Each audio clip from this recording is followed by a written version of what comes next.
Hello to my friends in South Africa. It is so good to hear from you and to be able to speak with you again.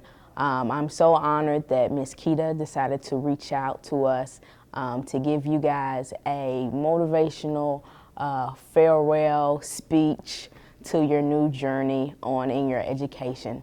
And so the last time we were together, one thing that I talked to you guys about was about resiliency. If any of you all remember that. But resiliency being the ability to bounce back from any adversity, hard or trying times that you may face. And if you can, think back, we wrote on the playground in chalk, we wrote our names and we said we were resilient. And the fact that you guys made it this far in your journey and are now moving on to the next level in your education is a testament to the fact that you are resilient. It proves the fact that you are resilient because you made it this far. You've made it to the next level. So what came to my mind when thinking about what type of motivational speech to give you or how to relate this in a speech, the thought came to my mind about a baby, the example of a baby when they learn to walk. Just like a baby, when learning how to walk, they may fall, they may bump their heads, they may hurt their bottoms, they may even cry, but they bounce back and they get up and walk again. But I want you to take the time and just imagine if babies one day decided, all around the world, just decided, I'm not going to get up anymore. I'm just going to be satisfied with crawling. What would that look like? What would that world look like? I mean, really, take the time, think about it in your own head. If you were to get up every day, go to school, crawl to school. Get up every day, crawl to school, see your teachers crawling, see your principal crawling. I mean, it's silly, right? That's what would happen if babies decided not to walk. But thank God for resiliency. Thank God for giving us the ability to bounce back and get back up again. On your journey down the road of education, the Seyisi Primary School has taught you how to walk. There may have been some bumps on the road, and maybe you brought home some bad grades that your parents weren't too proud of. You may have made some bad choices and had to deal with the consequences. You may have dealt with some family issues that affected your ability to do well in school. But through it all, your resiliency prevailed. You bounced back from all of your adversities, hard and trying times. So congratulations, you made it to the next level in your education. So celebrate yourself and give yourself a pat on the back. But my friends, just as babies learn how to walk, now it's time to learn how to run. And learning how to run won't be easy, but resiliency is within you. And just as you bounce back from a fall learning to walk, you will bounce back from a fall learning how to run. And on your journey along the road of education, some of you might question yourself. Some of you might question the resiliency within you. Am I really going to make it? Is my resiliency really strong enough to carry me through? And one thing that I would like to remind you is that the race is not given to the swift or the strong, but to those who endure to the end. Meaning, your race, your journey in life is not dependent upon how fast you are, how strong you are. So how fast you can move through your schoolwork, how intelligent you are. It is dependent upon your ability to last through the end, on your ability to simply not give up. So if anything, to encourage you on your road down your path of education, major key to success: don't give up, and you'll reach your destination. And in comparison to your educational journey, if you were to only stay on the primary level, it would be like if people we're just satisfied with walking.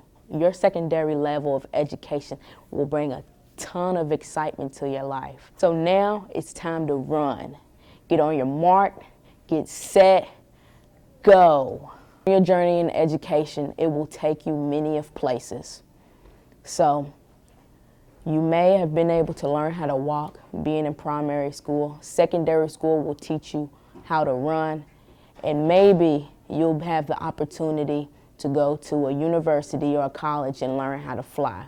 So congratulations, I'm so proud of you. I miss you, and who knows, maybe I'll see you sometime soon. But until then, be blessed. Hi, Seyisi Elementary. Hope you guys are doing well. Miss you guys, and hope to see you sometime soon. Today, just want to talk to you guys about perseverance and resilience, which are two words that go hand in hand. And so when we think about those words, perseverance first. Perseverance, my personal definition, is the ability to remain focused and find a way to achieve a goal and be successful despite adversity or hard times or times of misfortune. And then when you think about the other word, resiliency, it goes hand in hand with that word, resiliency being the ability to refocus and get back on that track, or get back on track toward that goal that you're trying to achieve again, and despite of the adversity or the misfortune that you may be facing. And so those are definitely two of my favorite words.